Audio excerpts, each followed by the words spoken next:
Well, listen, it's at Survivor Series, Kurt. You're 3-on-1 taking on Big Show, Eddie Guerrero, and John Cena. That's a hell of a lineup, man, when you talk about Hall of Famers. Yeah, yeah. You're talking about, well, at that point in time, those are the three top baby faces in the company. Big Yeah. Show and Cena and Eddie Guerrero. So Yeah. yeah, it was pretty cool.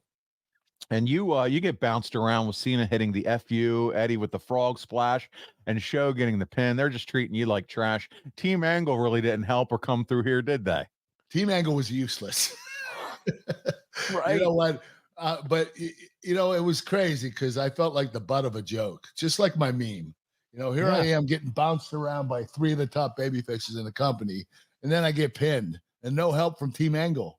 Didn't we just kind of talk about this was happening to you in 2000? Like, weren't we saying that last week? They had to have a talk with Pat Well, Patterson. remember, the business goes in cycles. It does. It does. It does. So, Kurt, coming out of Survivor Series, you launched the Kurt Angle Invitational. Every week, a hometown star can get in the ring with you because you're here to prove that no one can beat you. But if they do, they're going to win your gold medal.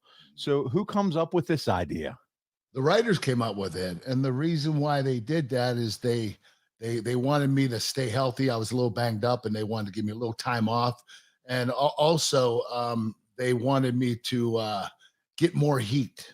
Okay, Yes. because when I'm wrestling these guys and I'm beating them up, it's like, I'm celebrating my Olympic win after I just beat this kid, unknown name, and Yeah. it gave me heat every time I won these matches. The fans would boo.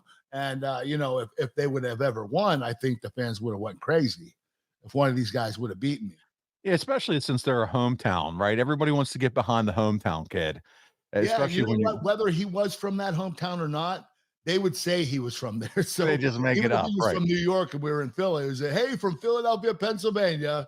Yeah, and Right. then they would announce his name. Yeah. Dipshit McGee. And Kurt would be like, all right, I can't wait to wrestle Dipshit. But listen, some of these guys were enhancement guys. Were you at all concerned? Because again, you're like you said, you're coming back from being beaten up, Yeah. quite a bit. Were you worried about working with enhancement guys too much here? No, no, and the reason why is because they take a look at these guys earlier in the day. They get them in the ring, they have them loosen up, work on some technique, and they watch them work with another.